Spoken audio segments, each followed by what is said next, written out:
50 টাকা খরচ করে যদি একটা বার্গার পাওয়া যায়, সেখানে যদি 8-10টা বার্গার বানিয়ে বাসায় খাওয়া যায় 50 টাকা খরচ করে, তাহলে কেমন হবে? হ্যালো এভরিওয়ান, আসসালামু আলাইকুম।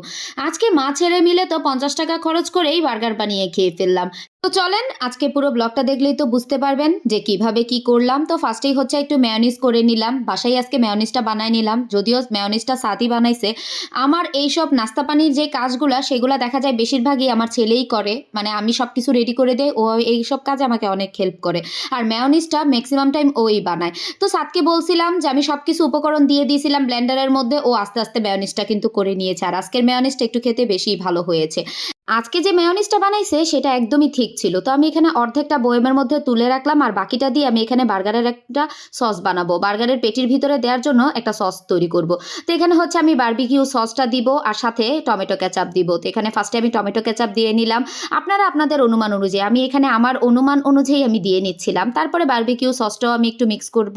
আর এই বারবিকিউ সসটা দিলেই একদম বার্গারের মধ্যে একটা স্মোকি ফ্লেভার আসে, কারণ এই সসটা অনেকটা খেতে বারবিকিউ স্মেলটা মানে সুন্দর লাগে।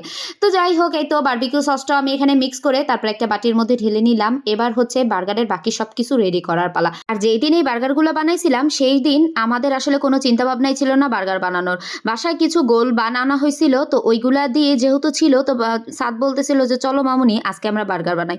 তো ওই অনুযায়ী সবকিছু প্রিপারেশন এখানে শুরু করে দিছিলাম। আমি আবার এখানে একটা চিকেন ভিজাই দিছিলাম। ওই চিকেনের বুকের অংশটাই আমি কেটে তারপরে হচ্ছে সব ধরনের মশলা দিয়ে সস দিয়ে আমি এখানে কিন্তু চিকেনটা ভালো মতো ভেজে নিয়েছি। সাথে আবার একটু ফ্রেঞ্চ ফ্রাই করতেছিলাম, কারণ আনাবি আবার একটু ফ্রেঞ্চ ফ্রাইটা বেশি পছন্দ করে, এই জন্য।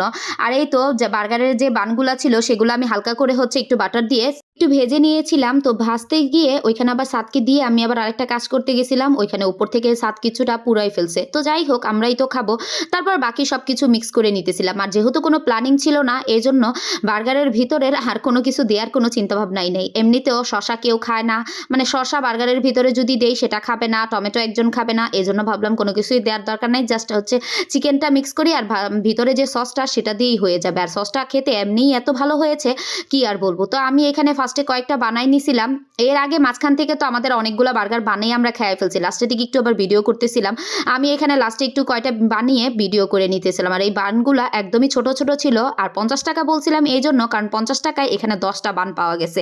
তো এই জন্য দেখা গিয়েছে আমরা তো মানুষ 3জন ছিলাম, 3জনের জন্য 10টা বার্গার অনেকখানি কিন্তু বেশি। তো এখানে সসগুলো এত বেশি পরিমাণ মজা হয়েছিল, আমি তো ফ্রেঞ্চ ফ্রাই একটু খেয়ে দেখতেছিলাম। আর এই সসটা দিয়ে যখন আমি ফ্রেঞ্চ ফ্রাইটা খাইছি, আমার কাছে মনে হইতেছিল আমি মিট বক্সের মধ্যে যে ফ্রেঞ্চ ফ্রাই থাকে সেটার মতো আমার লাগতেছিল। তো ভাবতেছিলাম যে আরেকদিন আমি মিট বক্স বানাবো এই বার্গারের যে সসটা বানাইছি সেটা দিয়ে।